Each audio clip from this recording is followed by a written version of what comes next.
अभी ना एक SBI से, जैसे मेरे बेटे के लिए बोला ना, और अभी इधर से आया, तो मुझे समझ आती है कि कोई कुछ कर रहा है, एकदम से एक से चीज़ें एक साथ नहीं होती ना। और पता है किसके देने हैं? एक्चुअली में उसके सिर्फ 5,000 रुपये देने हैं मुझे। 5,000 कुछ की पेमेंट है वो। जो 5,000 रुपये, जो 11,000 कह रहा है ना, मतलब वो तो वो है 10,700 कुछ की पेमेंट है। जो 5,000 रुपये थे ना, वो हमारा एक बार फ्रॉड हुआ था।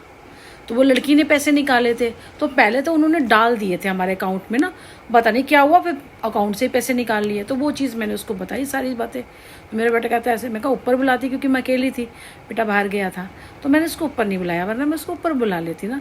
अब वो बाहर से था, तो फिर मैंने उसको ओके टिक में बात की, तो कह रहा मम्मा ऐसे कोई बातें सब सुन रहे हो, क्योंकि शर्मा जी को पता है सारा कुछ, नीचे ऊपर सब पता है।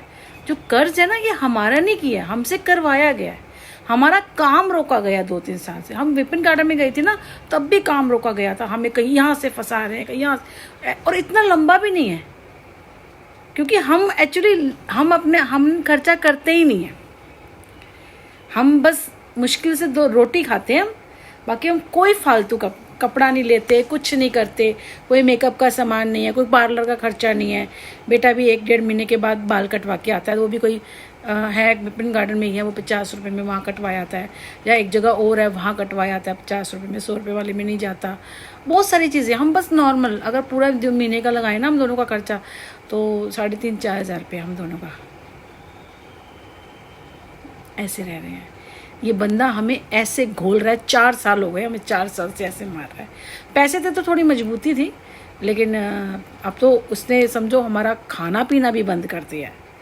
वो चाहता है हम खाए पिए ना बिल्कुल मर जाए। औरत है, आदमी है, जो कुछ है सामने है। हमने कोई कर्जा वो बैटिंग में पैटिंग छाने, और किसी का 10,000 रुपये का है, किसी का 6,000 रुपये का है, एक की 1100 की 1-2 पेमेंट देनी है, ऐसे। वो तो हम काम करेंगे तो तभी तो चल रहा था, क्योंकि थोड़ी थोड़ी पेमेंट आती, 2 दिन में काम करके आता था तो बेटा दे देता था, 2 दिन में काम करके आता था बेटा दे देता। ऐसे इतनी पेमेंटें हैं, बड़ा अमाउंट है ये SBI और इसका पूरे पैसे निकालने में। इनकी भी हमने बनाई भी है, अप्रैल तक सारा ख़त्म हो जाना था, जो नहीं हुआ है। EMI बनाई है ना 5,000 रुपये की, एक किसी का 30,000 रुपये, उसकी पूरी ख़त्म हो जाएगी, दूसरे का 30,000 रुपये।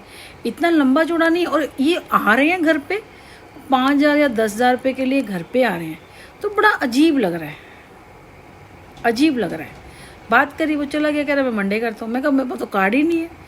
वो कार्ड ब्लॉक कराया था ना जब फ्रॉड हुआ था, तो तब से कार्ड ही नहीं आया, बताओ, कार्ड ही नहीं दे रहे। फूड का काम शुरू करा मैंने, बनाया खाना भी, सामान भी लाए थे, वो तो शुक्र कर मैंने घर के लिए इतना ही बनाया था, हमने चला लिया था, आधा निकाल के रखा था। फिर एक दोस्त से बोला था तो पैम्पलेट छपवाएंगे, बटाएंगे, और वहाँ से जब बेटे का काम रोका हुआ है, सारी चीज़ कर रहा है, तो वो मेरा काम नहीं रोक सकता। तो सबके सामने है। कल हम अनहोनी होगी ना मेरी और मेरे बेटे की, अगर हम सुसाइड करते हैं, मैंने उसे भी कहा, मैं कहा मैं यही कर सकते हैं, या पुलिस स्टेशन लेके जाना है, वहाँ भी यही बताएंगे, और तुम सारा देख लो, मेरे बेटे का पहले काम देख लो, अब काम देख लो कैसे हुआ है, और कितनी कितनी पेमेंटें हैं, ठीक है ना, अब देख लो कैसे हो सकता है। मैंने तो उसे कहा भाई नौकरी दिला दे, मेरे हंसने लग गया, मैडम ऐसे नहीं होता। मैं कहा तो एक वो करवा दे, कोई ऐसा लोन दिलवा दे, और वो मुझे ना नौकरी करवा दे, मेरा बेटा करेगा तो घर चल जाएगा, मैं इसमें कर लूँगी भाई, क्योंकि आप लोग ही कर सकते हो, वरना कोई बाहर का, क्योंकि जो इस बंदे को तो कोई, मैंने कहा ना ऊपर वाला सब बाप बैठा होता है, वही कर सकता है। नहीं पागल हो रहा है तो उसको क्या कर सकते हैं, पागल का तो इलाज होता है, हम पागल नहीं हैं, कोई बाहर वाला पागल नहीं होगा। ये चक्कर के इसे थोड़ी कि एक दिन में किसी को 5,000, किसी 6,000, इसके लिए लोग हमारे घर चढ़ के आ रहे हैं, सोचो। वो भी एक पेमेंट, ये भी नहीं कि 3-4 पेमेंट हुई हैं, एक ही पेमेंट अगर किसी की है, अगर आज भी कहीं से आ जाएगा ना, तो हम पहले देंगे, अपने घर के बारे में नहीं सोचेंगे। यहाँ तक कि मैं अपने मंदिर में भी मैं अपने भगवान को नहीं लगा रही, जो थोड़ा बहुत आता है, जैसे किशमिश का पैकेट मंगवा लिया तो 2-4 किशमिश लगा दिए कुछ, या घर में अगर पराठा बनाया, मतलब नॉर्मल ऐसा लगा रही हूँ। बीच में बस बने थे जो भी अभी बनाए थे, तो 2, जैसे अभी गणपति के बनाए थे तो सिर्फ 5 लड्डू बनाए थे, वो भी बुरा पड़ा हुआ था, और बेसन था, और घी तो होता ही है, कभी मलाई से निकाल लेती हूँ। दूध भी आजकल नहीं आ रहा, दूध भी हमने बंद किया हुआ है। तो वो कितना जो वो लेगा ना अपने सिर पे जो पाप ले रहा है, वो एक होता है आपने वो करा है, एक गलती हो जाती है, एक होता है गुनाह हो जाता है। तो वो गुनाह कर रहा है, वो पाप और गुनाह कर रहा है। अब वो कहाँ लेके जाएगा, उसके परिवार वाले कहाँ लेके जाएंगे, वो लोग कहाँ लेके जाएंगे, वो जाने।